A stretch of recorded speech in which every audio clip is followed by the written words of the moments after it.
Vamos a seguir pues, el tiempo apremia. Yo, en primer lugar, pues agradecer al profesor Díaz Rubio su amable invitación y felicitarle por el éxito de su congreso, que es una referencia para todos nosotros y donde todos aprendemos y nos interrelacionamos. Antes de introducir al ponente, quería hacer un pequeño comentario nada más en relación con el cáncer de próstata. Yo creo que estamos todos, admitimos que ha habido una revolución terapéutica en ese tumor, pero nos queda una segunda revolución y es cómo integramos y cómo secuenciamos o incluso combinamos los agentes tan buenos, tan interesantes, tan nuevos que tenemos en el armamentarium. Y esa revolución queda pendiente y es la que tenemos que enfrentarnos en los próximos años. Por tanto, es una revolución no acabada que tenemos que dar respuesta y que nos queda mucho trabajo y mucho estudio. Y sin más, luego el doctor García Girón dirigirá el debate también. Voy a presentar al doctor Javier Puente, que es el primer ponente y que va a hablar sobre circuito y enfoque del paciente con metástasis y asintomático. Muchas gracias, Javier. Gracias. Bueno, como ven en el título de diapositiva, es un tema complejo, actual. Obviamente es una charla que no tiene como objetivo dilucidar qué fármaco debemos de comenzar a administrar en un ambiente de prequimioterapia, sino que simplemente vamos a intentar hacer un repaso acerca de la evidencia científica sobre qué pacientes tienen mayor riesgo de recidiva, cómo podemos implementarlo en nuestros hospitales y cómo poder trabajar conjuntamente con los servicios de urología. El primer mensaje es que, como saben ustedes, el cáncer de próstata es la patología tumoral más frecuente entre los varones. Y la utilización del PSA como método de screening oportunista desde los años 90 ha incrementado el número de pacientes que son diagnosticados en etapas más precoces y localizadas. De tal manera que este trabajo norteamericano ven como a mediados de los años 80 estos métodos de screening que no están todavía estandarizados, que es un método de screening oportunista ligado a lo que es cada uno en su práctica asistencial, hemos pasado de un 19% de pacientes que son diagnosticados en enfermedad metastásica a mediados de los años 90 aproximadamente el 5%. En Europa también ha ocurrido. El estudio acerca del screening por PSA establece que en los últimos años hemos pasado una gran oleada de pacientes a las fases más precoces. De hecho, inicialmente en los años 90 casi el 10% de los pacientes eran diagnosticados con enfermedad metastásica o con PSAs por encima de 100. Hoy en día está en torno al 2-3%. Eso ha hecho que hayamos cambiado el panorama terapéutico actual del carcinoma de próstata. Cada vez más pacientes son tratados inicialmente con estadios localizados del cáncer de próstata. Son sometidos a cirugía, radioterapia, braquiterapia, con o sin terapia de depilación androgénica. Pasado un tiempo, un porcentaje variable de nuestros pacientes recaerán, generalmente con una recaída bioquímica o clínica o radiológica. Y es ahí donde habitualmente, manejados en servicios de urología, se pauta una terapia de depilación androgénica, generalmente con un análogo de la LH-RH. Lo que ocurre posteriormente es que la gran mayoría definirán el cáncer de próstata resistente a la castración. Lo harán en un momento de la historia evolutiva.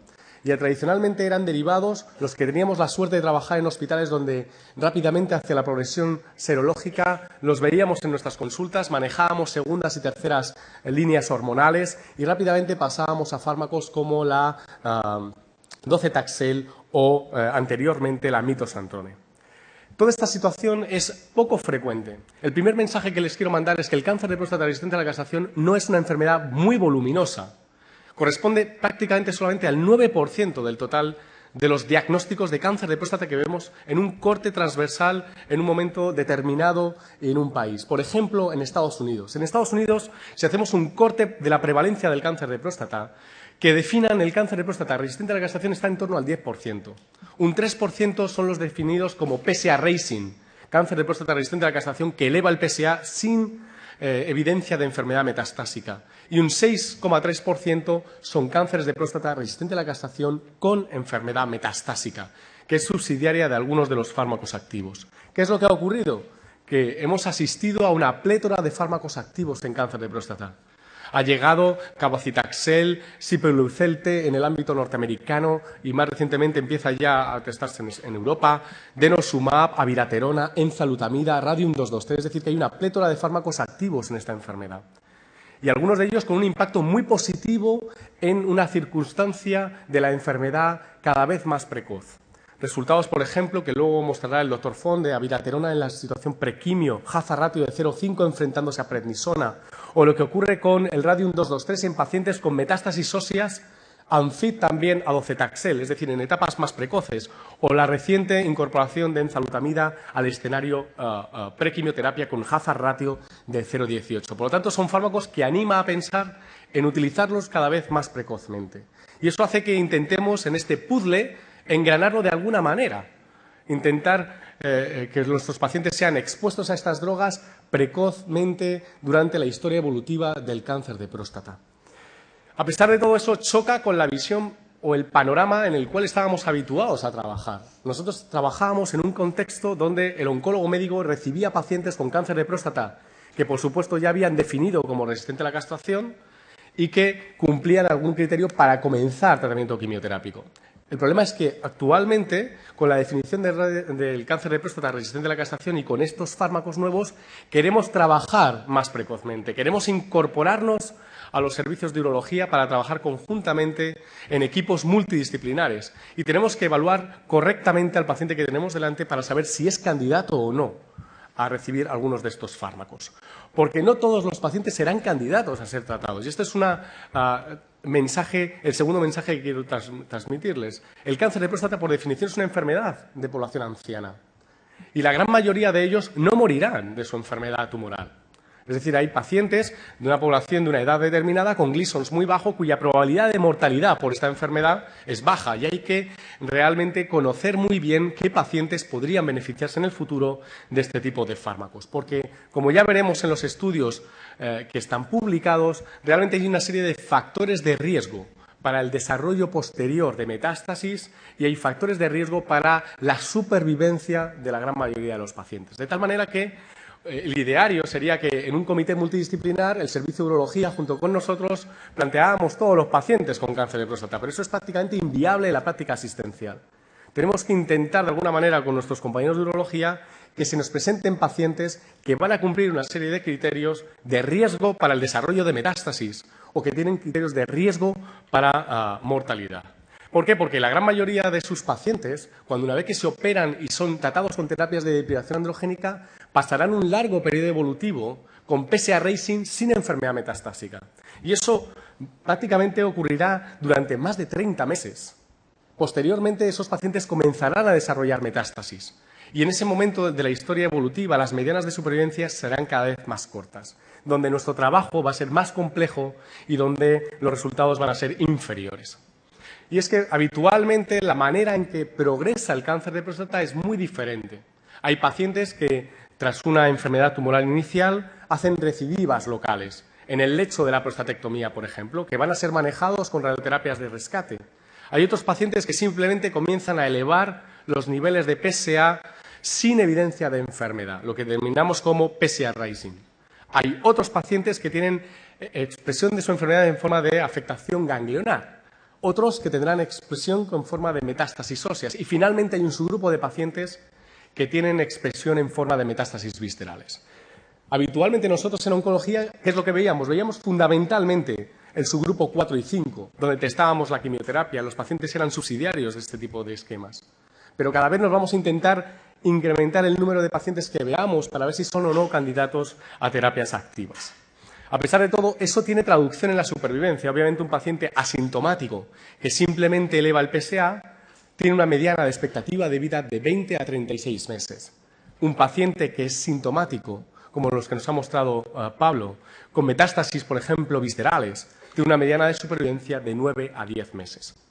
Lo ideal, por lo tanto, va a ser que los pacientes que tengan un cáncer de próstata sepamos si van a recaer o no y si van a ser candidatos o no a ser tratados con terapias activas. Lo primero sería, bueno, ¿qué ocurre con los pacientes que operamos? Ven aquí 3 trabajos retrospectivos, casi todos ellos llevados a cabo por el grupo de la Johns Hopkins, donde son pacientes que han sido operados, sometidos a prostatectomía radical y que posteriormente hacen recidiva bioquímica. Pues bien, esos pacientes que no han sido tratados todavía con nada tienen una mediana de supervivencia libre de metástasis de aproximadamente de 8 a 10 años. Por lo tanto, es un subgrupo de pacientes que a lo mejor no debemos de entrar a valorar en comités multidisciplinares de entrada. Es decir, este tipo de pacientes probablemente tienen una evolución mucho más tardía, más lenta evolutivamente. Pero ¿hay algún factor que realmente nos predigan cómo van a ir? Pues el grupo de Loeb lo que estudió fue si el PSA a la recaída era capaz de detectar o no el subgrupo de pacientes que iban a ir peor. Y realmente se encontraron con que los niveles de PSA no es un indicativo de cómo van a ir. El 25% de los pacientes recaen con PSAs por debajo de 20 y la gran mayoría lo harán entre 20 y 100 nanogramos mililitro. Por lo tanto, un PSA inicial no es indicativo de si realmente van a padecer metástasis esos pacientes o no. Pero sí que lo es el PSA doubling time, de tal manera que ese tipo de pacientes que han sido operados, que te hacen recaída bioquímica, que tienen un PSA doubling time por debajo de los 3 meses, constituyen un grupo de pacientes de especial cuidado para ser evaluados conjuntamente. Porque fíjense que la mediana del tiempo al desarrollo de metástasis es de 1 año y medio. Por lo tanto, este tipo de pacientes deben de ser, a lo mejor, valorados conjuntamente con los servicios de urología para ver si realmente va a beneficiarse en el futuro de la incorporación temprana de fármacos activos. Por otro lado, además, los pacientes que estén bajo terapia de depilación androgénica por una recaída bioquímica, tenemos otro factor que nos predice realmente cómo van a ir, y es la respuesta del PSA aproximadamente a los 6-7 meses. En este estudio, publicado en Journal Clinical Oncology, vean cómo aquellos pacientes que tienen recaída bioquímica y son pacientes con cáncer de próstata resistente a la castración metastásicos, que estos están bajo terapia de depilación androgénica. Aquellos pacientes que a los 7 meses tienen un PSA por debajo de 0,2, tienen una mediana de supervivencia de 75 meses. Pero fíjense lo que ocurre con un paciente con esas características que tiene o no alcanza un PSA o tiene un PSA por encima de 4 a los 7 meses, que su mediana de vida es de casi 1 año. Por lo tanto, este tipo de pacientes que están bajo realmente en concurso de otros especialistas deben de ser comentados de una manera multidisciplinar para que no se nos escapen ese subtipo de pacientes que luego tienen una expresión metastásica muy agresiva. Por lo tanto, deben de familiarizarse con herramientas como esta, que es el cálculo del PSA doubling time, que lo hacen a través de la página del Memorial y que, incluyendo los datos de 1 año, te proporciona la información acerca de la velocidad de duplicación del tiempo de PSA. Sin embargo, la gran mayoría de nuestros pacientes van a ser pacientes con cáncer de próstata resistente a la castración que ya tienen metástasis. ¿Cómo podemos adelantarnos a los pacientes que están siendo vistos por los servicios de urología habitualmente, que cumplen criterios de resistencia a la castración, que no han hecho metástasis y que deben de ser evaluados conjuntamente? Realmente no hay ningún dato para saber cómo van a ir, pero tenemos 3 estudios que fueron diseñados con el objetivo de reducir el número de pacientes que hacen metástasis óseas. Fueron estos 3 estudios, el estudio de Zometa, el estudio de Denosumab y el estudio de Atrasentan. Estos 3 estudios nos proporcionan información muy valiosa, porque la rama control, que es la rama placebo, es la rama que habitualmente nos va a dar información sobre la historia natural de los pacientes con cáncer de próstata resistente a la castración que no tienen metástasis. Y veamos cómo se comporta la rama placebo para saber si esos pacientes tienen más riesgo que otros. El primer estudio fue el estudio de ácido zoledrónico. Este estudio fue diseñado para evaluar los efectos de este fármaco sobre el tiempo hacia la primera metástasis ósea. Eran todos pacientes con cáncer de próstata resistente a la castración M0, que tenían incremento progresivo del PSA. Este estudio se cerró prematuramente por una razón, porque tuvieron menos eventos de los esperados. De tal manera que logró reclutar 201 pacientes y la primera o el tercer mensaje de la charla, la mediana del tiempo al desarrollo de metástasis óseas fue de 30 meses. Es decir, que hay un gran hueco, vacío en ese tipo de pacientes donde realmente a lo mejor no necesitan ninguna terapia. De tal manera que solamente 1/3 de estos pacientes de este estudio, a los 2 años, desarrolló un evento óseo, una metástasis ósea como la supervivencia libre de enfermedad metastásica. Los propios autores intentaron ver qué factores eran los que realmente determinaban el riesgo de metástasis, de tal manera que el PSA inicial y sobre todo el tiempo de duplicación de PSA son los factores de riesgo más importantes para el desarrollo de metástasis en el cáncer de próstata resistente a la castración. De tal manera que, de nuevo, los pacientes con PSAs más altos o con doubling time más bajos tienen muchísimo más riesgo de desarrollar metástasis óseas, que es el principal lugar de localización metastásica. Por lo tanto, este sería el objetivo de pacientes que deberían de ser de alguna manera comentados de una manera multidisciplinar en nuestros servicios y en nuestras unidades multidisciplinares. El segundo estudio fue un estudio de Atresentan. Fue un estudio con 940 pacientes. Lo primero que hicieron estos autores fue, para evitar que haya menos número de eventos, vamos a ser más estrictos en los criterios de inclusión. Y en este estudio lo que hicieron fue, vamos a incorporar pacientes que tengan niveles de PSA más altos, 20, y que tuvieron una mediana del PSA doubling time más alta. De hecho, este estudio tiene una mediana de doubling time de casi 6 meses, frente a los 10 meses del estudio de zoledrónico. La conclusión es que estos pacientes son de peor pronóstico que el estudio de Hussain de zoledrónico. ¿Qué es lo que se demostró? Lo mismo. El 46% de los pacientes a los 2 años desarrollaron metástasis óseas, pero hay un 54% de pacientes que no hacen metástasis óseas, que solamente el 8% hacen metástasis fuera del hueso y que la mediana del tiempo al desarrollo de metástasis óseas fue de 25 meses. Por lo tanto, de nuevo hay un subgrupo de pacientes que no van a necesitar nuestro concurso, pero otro grupo de pacientes que sí lo van a necesitar. De nuevo, el PSA y el PSA doubling time fueron los factores de riesgo más importantes para detectar ese subgrupo de pacientes que deben de ser valorados conjuntamente. Finalmente, el estudio de denosumab, un estudio con 1.400 pacientes. Todos los pacientes tenían que tener un PSA por encima de 8 o un PSA doubling time menor de 10. Este estudio fue un estudio positivo, pero lo interesante es ver de nuevo mediana del tiempo a la progresión en la rama placebo, mediana del tiempo al desarrollo de metástasis, 25 meses. Y de nuevo, el PSA doubling time fue el factor más importante para el desarrollo de metástasis. En este caso, un PSA doubling time por debajo de 6. De tal manera que los pacientes que tuvieran un PSA doubling time menor de 6 tienen una supervivencia libre de enfermedad metastásica en torno a los 18 meses, frente a los 23 meses de aquellos que tienen más de 10 meses. Por lo tanto, es un factor pronóstico muy importante para el desarrollo de metástasis. Por lo tanto, hay 3 conclusiones de estos estudios. La primera de ellas es que los 3 estudios proporcionan información muy valiosa de cuál es la historia natural de pacientes con cáncer de próstata resistente a la castración sin metástasis. La segunda, que la mediana del tiempo al desarrollo de metástasis es aproximadamente de 24 meses. La tercera, que es que la gran mayoría de los pacientes que están incluidos o los que tienen más riesgo son pacientes con PSAs doubling time más bajos por debajo de los 6 meses y esos consideramos que es un grupo de riesgo más importante. Y la cuarta y última, que el hueso es la localización metastásica más frecuente en este tipo de pacientes y es ahí donde debemos enfocar realmente los esfuerzos.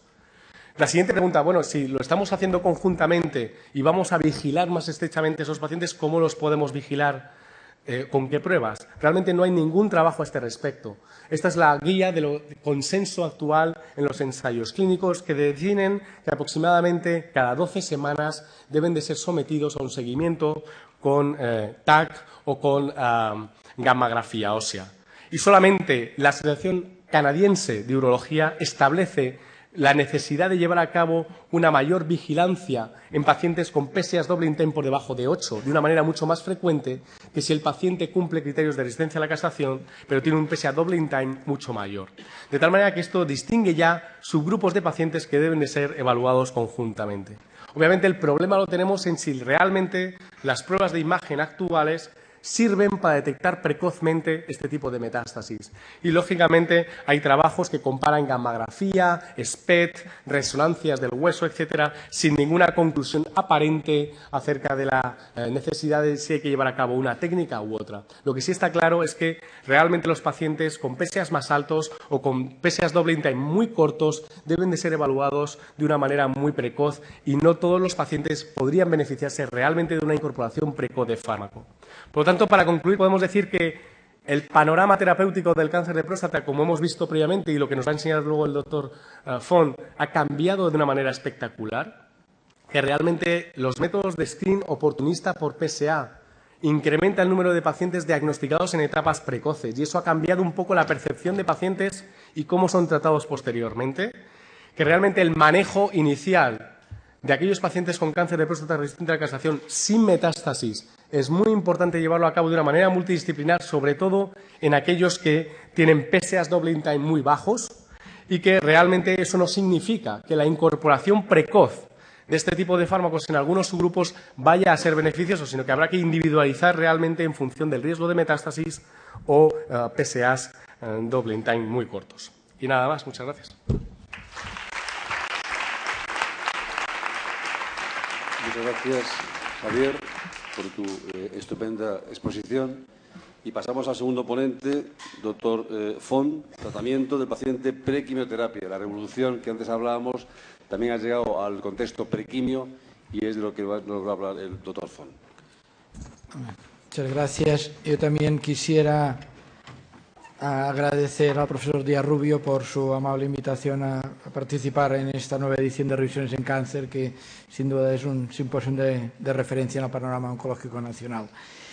Bueno, vamos a hablar de los avances o los cambios que ha habido en el tratamiento prequimioterapia en el paciente con cáncer de próstata resistente a la castración.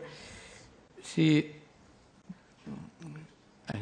vamos un poco del pasado, presente y futuro, sabemos que los tratamientos hormonales clásicos, los inhibidores de la síntesis de andrógenos adrenal o los corticoides o antiandrógenos aportan un porcentaje de respuestas por PSA muy variable, entre el 20 y el 40%, con una duración alrededor de 6 meses y sin ningún estudio que hubiese demostrado un beneficio en la supervivencia. Este estudio que conocemos todos de hace casi 10 años, la combinación de retirada de antiandrógeno con ketoconazol mejoraba el tiempo para la progresión, pero no mejoraba la supervivencia global. Hoy en día sabemos que realmente los niveles hormonales siguen siendo importantes en la fase de resistencia a la castración. Sabemos que los niveles de testosterona en el tejido tumoral del cáncer de próstata metastásico son 4 veces más elevados que en los tumores primarios, y esto posiblemente por la acción de todas estas enzimas que participan en la síntesis de andrógenos. En este trabajo reciente se ve muy bien que, aunque parezca paradójico, en el cáncer de próstata metastásico hay expresión elevada de todas estas enzimas o de la mayoría implicadas en la síntesis de andrógenos.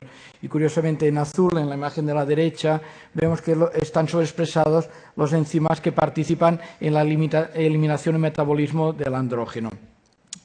Aquí lo podemos ver más claro en este esquema del mismo trabajo, que realmente en la parte superior vemos que en los tumores metastásicos hay un aumento de la expresión del receptor androgénico y también de las enzimas cruciales en la síntesis de andrógenos. Y en cambio hay una disminución de la expresión de las enzimas implicadas en el metabolismo y eliminación del andrógeno. Todo esto nos lleva a lo que ya se ha comentado a lo largo de la mañana, y que realmente sabemos hoy que la vía del receptor androgénico es crucial en la evolución y el tratamiento del cáncer de próstata resistente a la castración. Y lo que es más importante es que disponemos hoy en día de terapias hormonales que actúan en diferentes vías de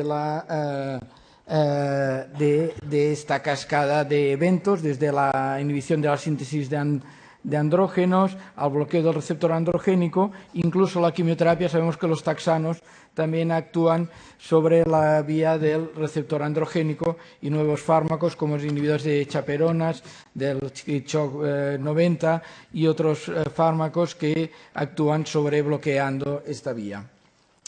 Esto nos ha llevado recientemente a proponer una clasificación molecular del cáncer de próstata, en la que podemos decir que habría 3 fases: una fase dependiente de la dihidrotestosterona, otra fase final en que la célula ya va desbocada y va independiente de todo, y una fase que son estas espirales que depende de la vía del receptor androgénica, en la que cada una de estas anillas, de estas espirales, vendría determinado por una diana sobre la que podríamos actuar en diferentes terapias. Por tanto, realmente los avances sabemos que son importantes y esto es un resumen de los estudios ya comentados de nuevos fármacos que han demostrado eficacia en el cáncer de próstata resistente a la castración.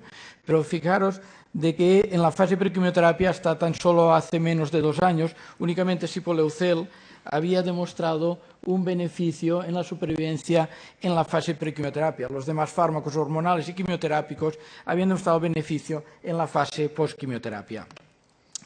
A partir de aquí entramos a comentar el papel del acetato de abiraterona, que sabemos que es un inhibidor selectivo e irreversible del citocromo 17 y que es oral y que actúa en la supresión de andrógenos, en la síntesis de andrógenos tanto a nivel sérico como de las células prostáticas. Aquí lo podemos ver mejor en este esquema, realmente que abiraterona bloquea 2 enzimas fundamentales en la síntesis de testosterona y hidrotestosterona, como son la 17-alfa-hidroxilasa y la 17-20-liasa.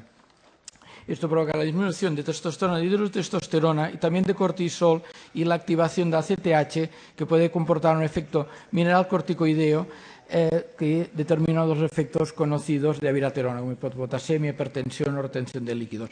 Para bloquear este efecto, la administración conjunta con prednisona a dosis bajas, a dosis fisiológicas, diríamos, bloquea este efecto.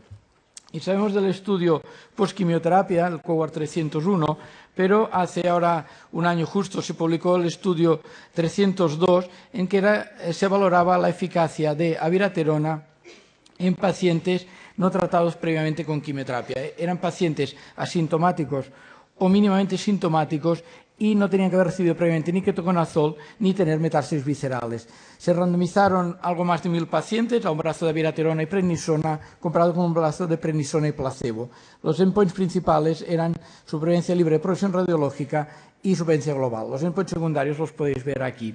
Esto es el diseño del plan estadístico para la supervivencia libre de progresión radiológica y la supervivencia global y estaban preestablecidos 3 análisis interinos después del 15%, el 40% y el 55% de eventos. Aquí en esta diapositiva, más o menos lo mismo, podéis ver cuando se han llevado a cabo estos análisis. En el segundo interino fue cuando la publicación de New England de 2013 y posteriormente la presentación en enero del 2013 en ASCO-GU con el tercer análisis interino después de un 56% de eventos. Ya vamos a las características clínicas.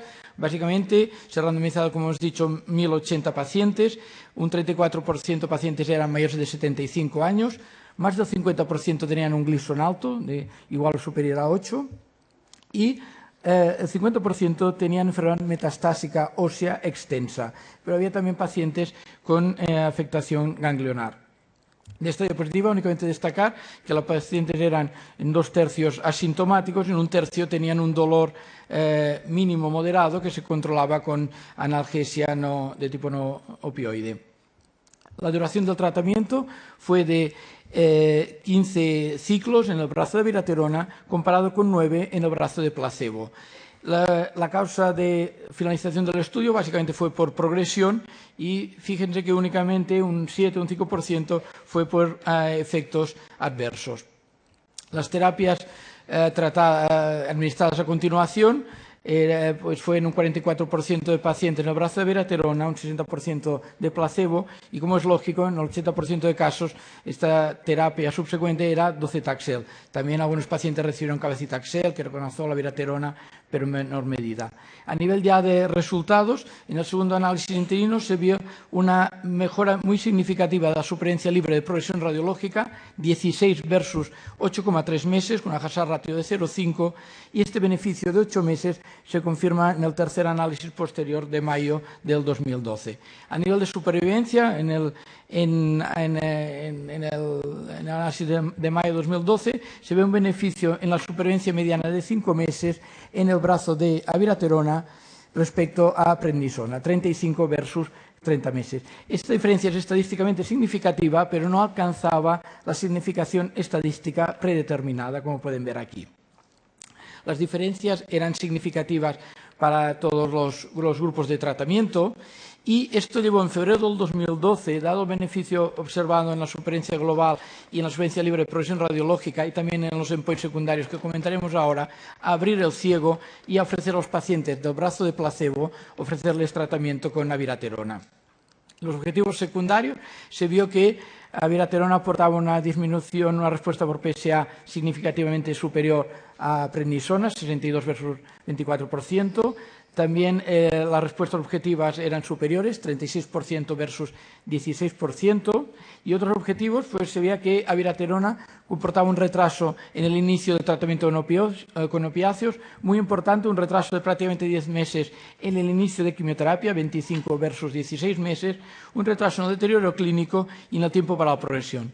Recientemente se ha publicado también los resultados del impacto de abiraterona en la calidad de vida del paciente y en el dolor, y se ve que abiraterona retrasa significativamente la progresión en la mediana del dolor y también retrasa el tiempo en que tarda el paciente en tener un deterioro de su calidad de vida relacionado con el dolor, y también retrasa de manera significativa, pueden ver en las gráficas de la derecha, el deterioro de la calidad de vida.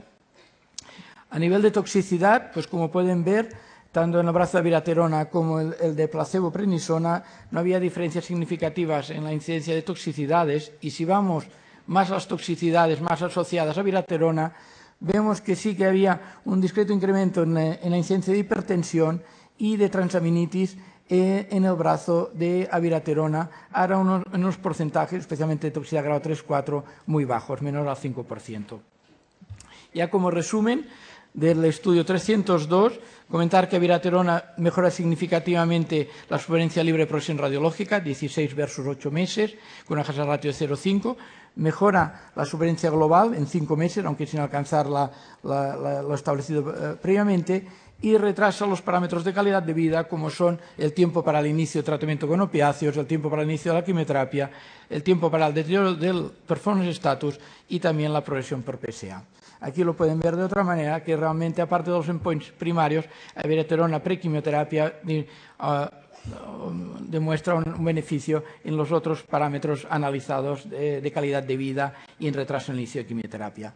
Y aquí estamos un poquito donde estamos ahora a partir de estos resultados. Bueno, la indicación y con el máximo nivel de evidencia, abiraterona ha demostrado que en pacientes con ECOG 0,1 sin metástasis viscerales y sin síntomas o con mínimos síntomas es el tratamiento de referencia, mientras que en pacientes con metástasis viscerales y o sintomáticos el tratamiento de referencia sería quimioterapia. Pero esto realmente no es un precipicio, no es una barrera clara, sino que realmente puede haber pacientes que puedan estar en un tratamiento o en otro, a mejor valorando otras características como los niveles de PSA, el Gleason o la duración del tratamiento hormonal. En este sentido, recientemente se ha presentado el mismo estudio 302, se ha visto que los niveles basales de PSA se asocian con el pronóstico, y vemos que realmente pacientes con niveles de PSA en los primeros cuartiles por debajo de 40, la supervivencia libre de progresión radiológica y la supervivencia global son superiores a los pacientes con niveles más altos de PSA. Y también sabemos, evidentemente, que la respuesta por PSA significativa, por encima del 50%, sobre todo por encima del 90%, se asocia a un mejor pronóstico.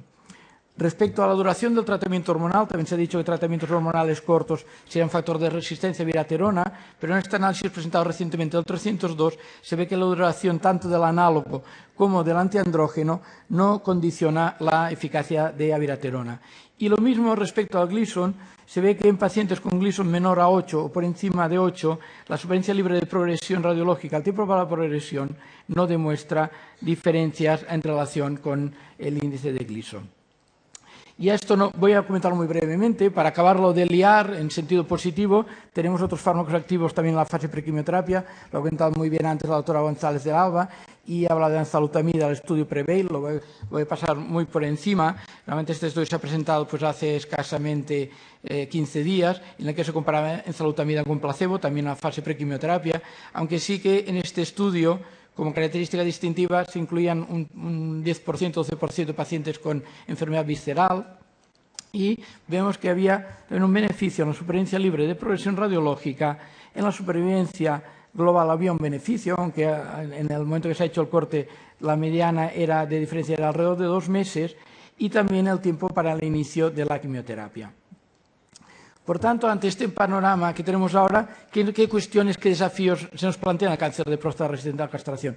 Pero evidentemente, ya se ha comentado, parece imprescindible definir biomarcadores predictivos de respuesta a un tratamiento, definir también qué secuencia puede ser la más adecuada, qué papel tiene la combinación de terapias y, sobre todo, muy importante, monitorizar realmente el tratamiento que damos. ¿Cómo sabemos si un tratamiento funciona, cuándo hay que terminarlo o cuándo hay que continuarlo? Es decir, no interrumpirlo más pronto de la cuenta, pero tampoco no alargarlo más de la cuenta. En este sentido, los criterios del 302 para supervivencia libre de progresión, hay lo que es conocido por todos, el tema de la progresión ósea del 2+2. Cuando si hay una progresión en la gama ósea antes de 16 semanas es necesario que aparezcan 2 nuevas lesiones en la gammagrafía, y si ya la progresión es después de las 24 semanas, si se confirma que hay 2 nuevas lesiones, pues es criterio de progresión radiológica. Realmente este es el criterio en la práctica clínica, a lo mejor en la discusión se puede comentar, pero sí que en el estudio 302 pues aporta un criterio de homogeneidad y un criterio de fiabilidad de la eficacia del fármaco. Y sabemos que además este criterio de progresión radiológica se asocia significativamente con la supervivencia global. Puede ser un marcador subrogado, por tanto, supervivencia. También marcadores predictivos de abiraterona, pues la expresión en la médula ósea del receptor nuclear y del CYP17 se ha asociado con la respuesta a abiraterona, este estudio ya conocido por todos, y también sabemos, que ha comentado muy bien antes el doctor Arranz, que las variantes del receptor androgénico se pueden asociar a la resistencia con abiraterona. También, como se ha dicho, la expresión del CYP17 y de otras enzimas implicadas en la síntesis de andrógenos puede relacionarse con la resistencia a abiraterona, y recientemente también se ha visto que estas variantes del receptor androgénico también puede ser un marcador de resistencia a enzalutamida.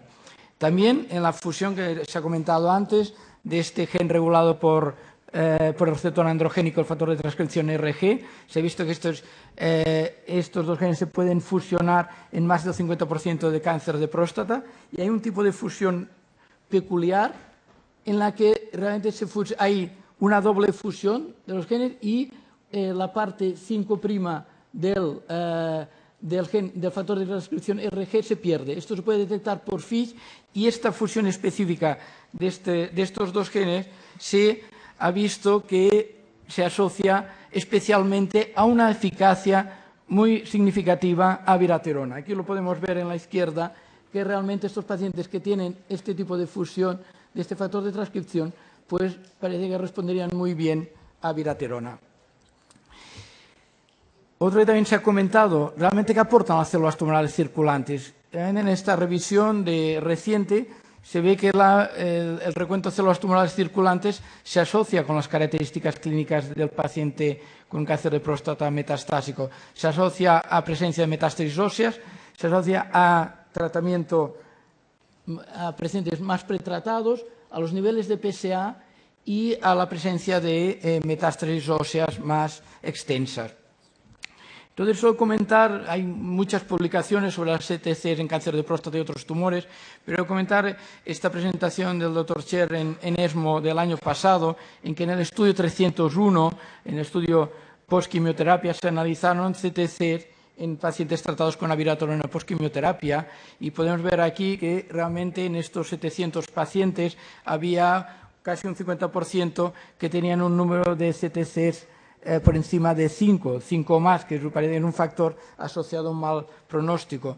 Entonces, realmente, ¿qué se ve de interés en este estudio? Se ve que después de 12 semanas de tratamiento, en la nueva determinación de CTCs, ven que hay 3 grupos de pacientes. Unos pacientes de bajo riesgo, que son los que mantienen un recuento de CTCs por debajo de 5. Hay pacientes de riesgo intermedio, que tienen niveles altos de CTCs pero bajos de LDH, y un grupo peor de alto riesgo en que tienen LDH y CTCs por encima de 5. Como podemos ver, realmente esto se asocia al tratamiento. El grupo de prednisona había un porcentaje más alto de mal pronóstico, y el grupo de abiraterona, un 70%, eran de buen pronóstico.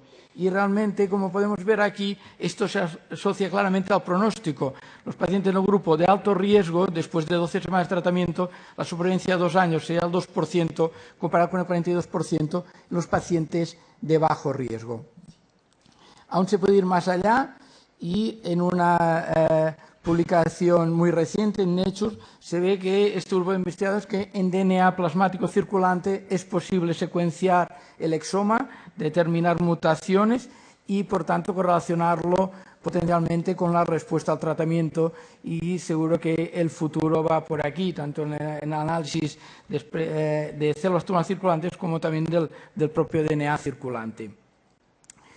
Y ya para acabar, como conclusiones, decir lo que ya se ha comentado repetidamente, la vía del receptor androgénico resulta crucial en el cáncer de próstata resistente a la castración. Las nuevas terapias hormonales demuestran un beneficio significativo en la fase prequimioterapia del cáncer de próstata resistente a la castración.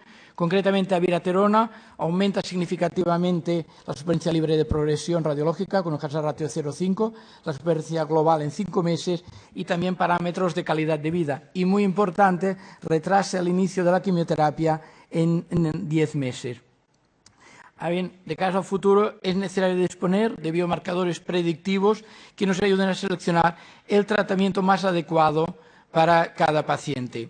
Y si esto lo logramos, podemos llegar a esta situación ideal en que realmente, como pasa en otros tumores, el cáncer de mama, incluso en el cáncer de pulmón en algún grupo de pacientes, podamos a cada paciente etiquetarlo según su perfil genético y poder asignar la terapia específica sobre la diana que tiene alterada al paciente. Y sin duda esto puede ser el futuro para avanzar en el tratamiento del cáncer de próstata y en los otros tumores. Sin duda, si queremos llegar más lejos, tenemos que hacer las cosas diferentes para conseguir mejores resultados. Muchas gracias por su atención.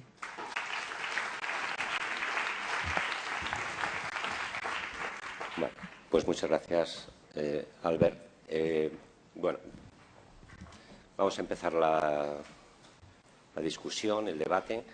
Yo creo que podemos disponer de unos 15 minutos hasta las 2 menos 5, que seguidamente se va a comer. Entonces, pues el público, los asistentes, tenéis los moderadores tenemos la cortesía, obviamente, de daros la palabra para que, si alguna persona pues quiere hacer alguna pregunta a los ponentes, que aprovecho, lógicamente, a felicitarles por la brillantez y la exhaustividad de la preparación.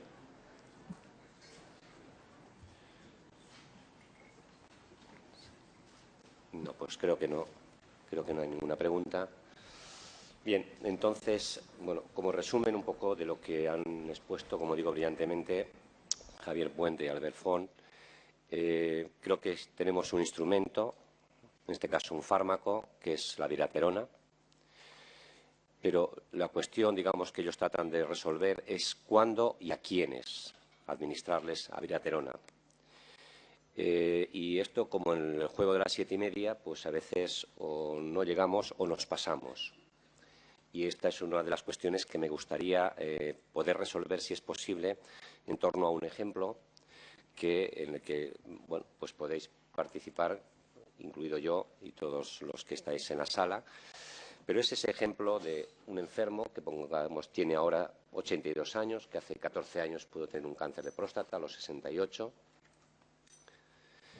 que entonces pues era un PT2, se hizo una cirugía, quedó en el ámbito del servicio de urología, se le ha seguido. 8 años después pues tiene un fracaso, lo que llamaríamos bioquímico, con un PSA de 5.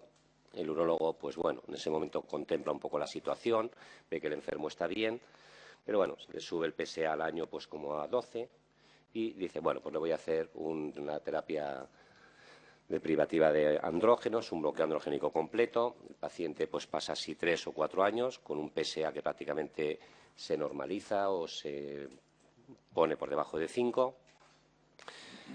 Pasados, pues, y estamos ya, por ejemplo, pues en el año 2012, pues el paciente tiene una progresión de ese PSA, lo que sería un fracaso bioquímico.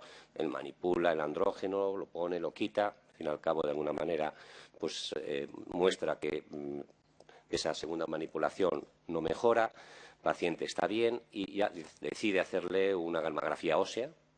Y entonces está en diciembre del 2013 y dice, pues la gammagrafía ósea pues tiene metástasis óseas. El paciente está excelentemente, tiene un ECOG que llamaríamos 0, no tiene ninguna comorbilidad, tiene 82 años, hace una vida normal. Pero el día 7 de enero pues tenemos una hoja de consulta en que nos mandan un paciente con estas características. Cáncer de próstata con metástasis óseas. Y vemos en consulta, estudiamos, confirmamos lo que dice el urólogo, ¿qué hacemos? Cualquiera.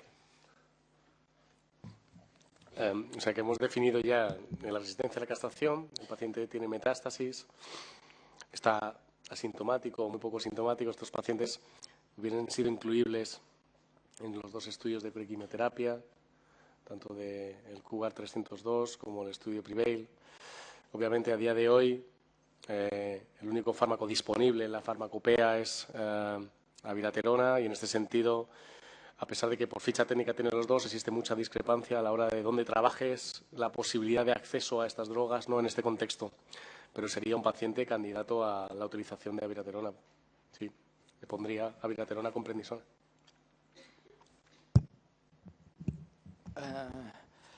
Bueno, yo pienso que es para el paciente ver un poco cómo es la evolución, ¿no?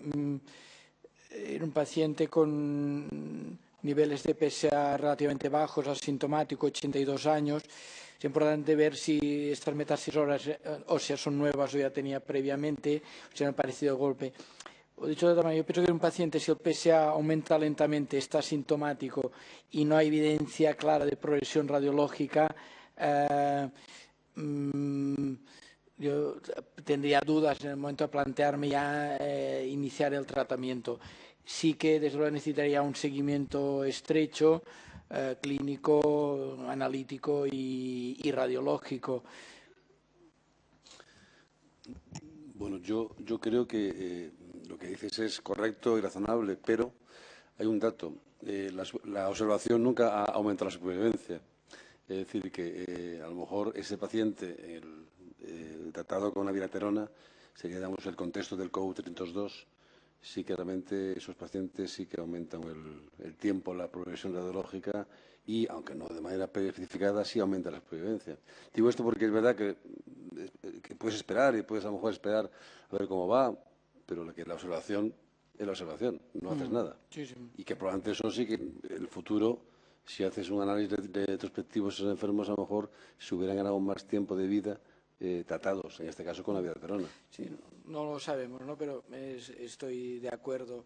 Ahora bien, la población del paciente que entra en un ensayo clínico, luego en la realidad tienes que ver las circunstancias del paciente, las tuyas, el contexto de todo, y tomar la decisión, al final siempre la que pienses que es más adecuada para el paciente, pero sabemos todo bien que el cáncer de próstata muchas veces su evolución es muy lenta, ¿no? Entonces, bueno, pero las dos opciones podrían ser correctas. Pues, ¿alguna opinión más por parte de la sala? Para hacer esto, a ver si empatan cuando es uno. Bien, si las dos opciones fueran correctas, entonces creo que entonces sería mejor esperar. Porque en cualquier caso sería más barato. ¿O no estáis de acuerdo que sería mejor esperar? No, no estoy de acuerdo. Obviamente, probablemente esa discrepancia venga de la edad y de los niveles de PSA, ¿no? Probablemente es lo que está dándole vueltas al ver si realmente es un señor de 60 años con un PSA doble in time de menor de 6 meses. No tienes ninguna duda de que posiblemente le pautarías un tratamiento sistémico para frenar la enfermedad. Pero tú nos has enseñado unas gráficas donde realmente el beneficio es mayor cuanto menor es el PSA y cuanto más largo es el PSA doble in time, porque son factores pronósticos, son realmente pacientes que se están evolucionando muy lentamente, ¿no? Obviamente yo tendría dudas de pautar un tratamiento a este paciente si es un paciente comórbido, si tiene un estado general más malo, pero tener un estado con un ECOG como el que has comentado, que es un ECOG 0, aunque tenga 82 años, con la aparición de metástasis óseas nuevas, pues no creo que no tenga ninguna duda de poner un tratamiento sistémico, la verdad. Yo creo que si hay progresión, estoy de acuerdo, Javier, si hay progresión radiológica, claro, comentabas que es la primera gama como que se hiciera, imagínate que hace un año antes, 6 meses antes, no se ha hecho una y no había lesiones y ahora hay. O bien el PSA durante, como has dicho tú, pues es corto, no que no sabemos cuánto, ¿no? 6 meses, porque los estudios de los nomogramas están a 55 días, 60 días, sobre todo el cambio y tal. Pero sí es de ver si uno de estos factores o más fuera desfavorable, como progresión radiológica o PSA double en time corto, obviamente es un paciente que se puede estar indicado a tratar. Si ninguno de estos parámetros en contra, ni anemia ni otros que mejor también conocemos con factor pronóstico no están en contra, yo pienso que es un paciente que se podía esperar. Muy bien. ¿Alguna pregunta por parte de la sala? Bueno, pues vamos a otro ejemplo. Vamos a otro ejemplo en el otro extremo. Es decir, este es el caso que yo creo que habéis definido bien. Probablemente lo que se concluiría es que su indicación es abiraterona de acuerdo a ficha técnica, por decirlo de una manera, pero creo que debemos aplicar los factores predictivos y pronósticos y si lo podemos hacer, quizá hagamos una mejor indicación y, por tanto, mayor beneficio del fármaco. Pero ahora tenemos otro paciente, en este caso joven, 58 años, que 3 años antes, es decir, con 55, pues se le diagnostica un cáncer de próstata, que inicialmente piensan que es quirúrgico, se opera, la cirugía no es de bordes libres, se tiene que hacer una radioterapia complementaria, es un T3, pero el cirujano no ha podido, lógicamente, pues porque, digamos, resecar todo. Requiere después una radioterapia que se hace ya pues, con hormonoterapia concomitante y además se le hace una hormonoterapia adyuvante que se establece a 3 años con agonista LH-RH y en esos 3 años, como estamos en el 2011, pues nos metemos en el 2014 y haciendo un ejercicio no de futuro sino de presente, pues digamos aumenta el PSA. Se hacen unas manipulaciones de incorporarle el andrógeno, pero bueno, sigue aumentando, no se sigue una pauta correcta, pero bueno, nos encontramos con que se le hace un estudio y tiene metástasis óseas, un PSA de 60 y una afectación ganglionar, pélvica y retroperitoneal que le da síntomas al paciente, síntomas de dolor, que aumenta los parámetros de fosfatasa alcalina y de LDH y que, bueno, pues tiene un estado funcional 1 y nos lo envían, claramente. ¿Metástasis óseas? No. Sí, tiene metástasis óseas, pero vamos, no es quizá lo más importante, lo más sintomático es las adenopatías retroperitoneales y pélvicas. ¿Qué hacemos con este paciente? Cualquiera de los dos. Bueno, empiezo. Bueno, a ver si es un paciente sintomático, una enfermedad rápidamente agresiva y siendo sintomático, la indicación, el estudio 302, la indicación del paciente asintomático es lo que sabemos. Parece que este paciente sería teóricamente candidato a abiraterona, a quimioterapia. Pero yo aquí me pondría un poco posicionaría al revés. No tengo claro que los criterios realmente que son del ensayo en la práctica clínica, tanto por un lado o por otro, podamos individualizar un paciente sintomático. En el estudio postquimio, abiraterona, sabemos que es eficaz. Entonces, seguramente siendo sintomático, la indicación es quimioterapia, pero tengo dudas de que a la mínima que hubiese una contraindicación para hacer quimioterapia, es un paciente que con abiraterona puede responder y puede ir bien.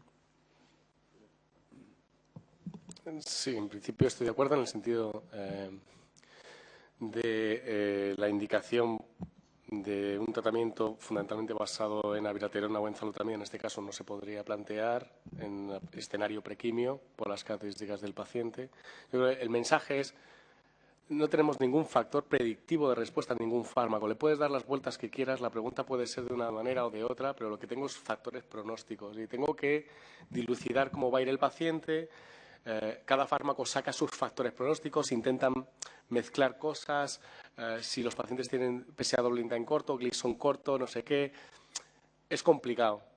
Yo creo que en la práctica asistencial este tipo de paciente que tiene una enfermedad visceral, no tiene enfermedad visceral, tiene una afectación ganglionar, pero tiene afectación metastásica ósea sintomática clara, intentaría incluir un estudio de uso expandido de alfaradín, si está disponible. En el momento actual es un fármaco disponible en uso expandido. Por lo tanto, es un paciente que cumple criterios para pautárselo, porque es un paciente con cáncer de próstata resistente a la castración, metastásico óseo muy sintomático. Si no lo tengo disponible, obviamente es un paciente candidato a quimioterapia por las características que tiene, ese PSA doble intent tan bajo y sobre todo muy sintomático, que se escapa de los estudios de prequimio, que son estudios para pacientes asintomáticos o muy poco sintomáticos. Este paciente no es candidato a eso. Yo creo que es verdad lo que decís ambos, pero una de las cosas que se ha conseguido con esos nuevos fármacos, tanto la abiraterona como la enzalutamida, es retrasar la quimioterapia.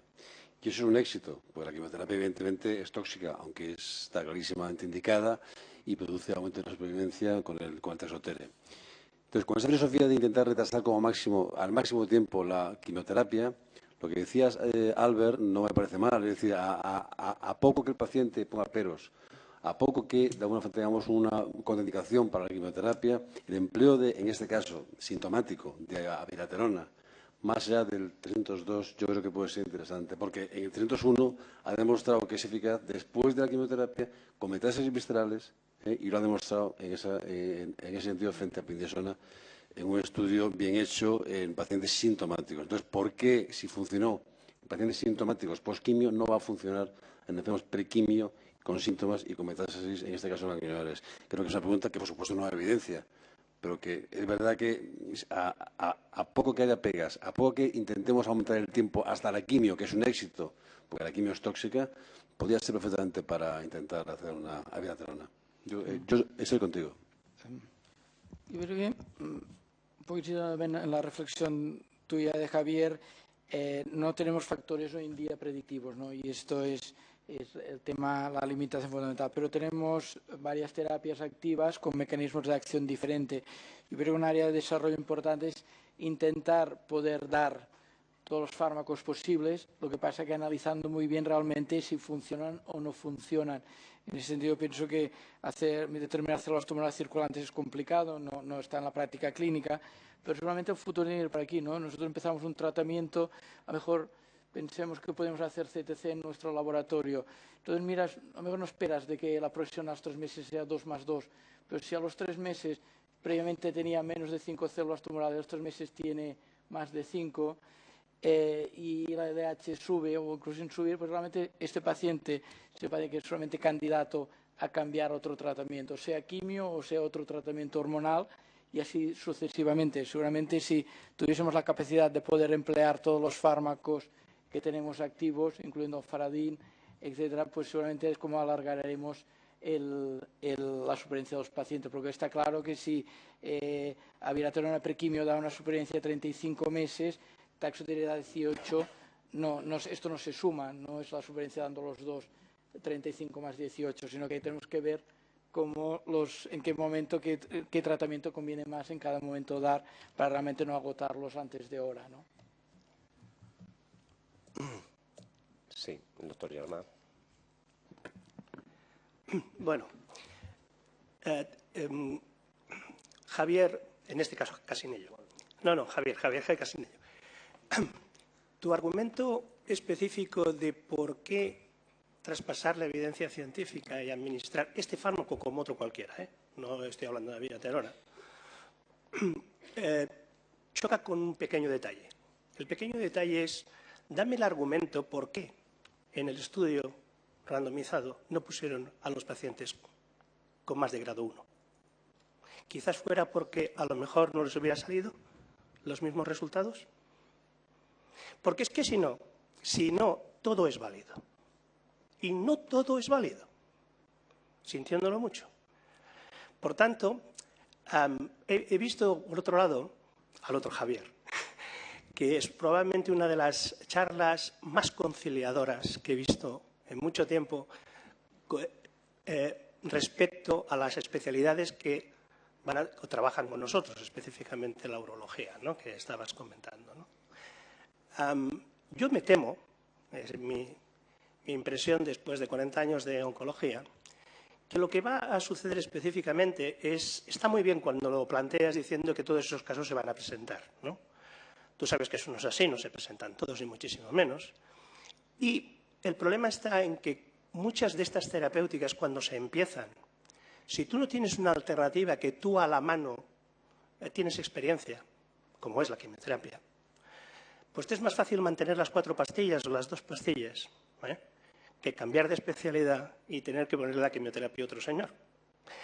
Con lo cual, asumo que si verdaderamente esto no cae en manos de la oncología médica, con cierta facilidad nos vamos a encontrar pacientes mucho más parecidos a los que teníamos hace 15 años.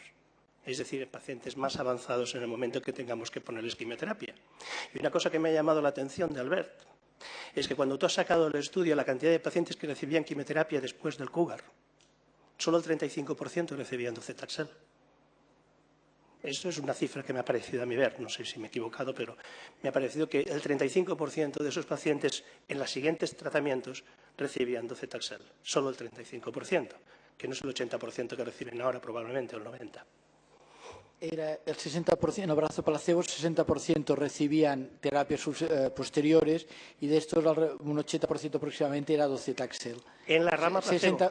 El brazo placebo. ¿Y en el otro brazo? El otro brazo era 47% y también mayoritariamente el docetaxel. Pero eso es casi la mitad, es un 50%, no es el 80 o el 90 que probablemente tenemos ahora. No está el seguimiento completado porque aún hay pacientes en tratamiento, ¿no?, cuando se hizo esa actualización que era diciembre de 2011. Y entonces, el último detalle que quería decir simplemente como reflexión general es que recientemente he rellenado el famoso feasibility de un estudio con todo mi interés y todo el rollo que significa esto ahora. Y aproximadamente unos 25 días después he recibido una carta muy amable en la cual me han dicho que como los pacientes eran M0, el sponsor no estaba nada interesado que fueran los oncólogos médicos que hicieran esto y que lo pasaban exclusivamente a los urólogos. Sin más. Bueno, pues no, yo creo que hemos acabado porque la gente tiene derecho a comer y Janssen tiene derecho a poner la viraterona, pero estos derechos vamos a respetar los dos. Muchas gracias por haber estado de acuerdo en la discrepancia. Yo lo que he pretendido dirigiendo esta discusión es que se estimularan otras neuronas, otras opciones y otros escenarios. Agradecer al doctor Díaz Rubio esta iniciativa adolescente, tiene 16 años, pero muy madura por los resultados. Agradecer a mi comoderador, Javier Gassinello, su participación y, sobre todo, nuevamente agradecer a los ponentes el esfuerzo, la síntesis, la exhaustividad y, sobre todo, la brillantez de la exposición y agradeceros a vosotros vuestra atención. Muchas gracias y hasta el próximo año.